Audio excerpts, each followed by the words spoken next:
Guys আসসালামু আলাইকুম। তো আমরা আসছি আজকে কাকটাবাড়ি এনজিওর চাকরিতে। তো আপনারা দেখতে পাচ্ছেন যে অনেক লোকেশন, এই যে আমাদের থাকার রুম, একটা গেস্ট রুম যাকে বলে মিটিং সেন্টার।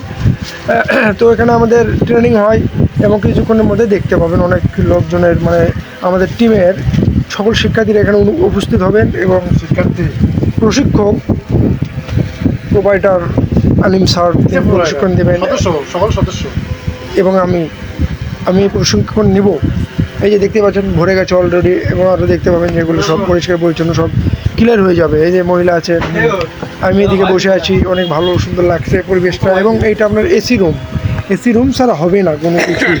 এই যে দেখতে পাচ্ছেন লেকচার্স হচ্ছে, ট্রেনিং সেন্টার সবই হচ্ছে, এবং পরিশেষে আমরা যেখানে আশ্রয় নিয়ে যে থাকার জায়গায় ভিআইপি রুম, এটা খুবই সুন্দর, এসি থাকে এবং বালিশটা অনেক ভালো হয়। দেখতে পাচ্ছেন আমরা যাবো, ওই যে দেখি সুন্দর লাগতেছে না। এই যে আমি শুয়ে আরাম নিচ্ছি, এভাবেই চলছে যাত্রাবাড়ি।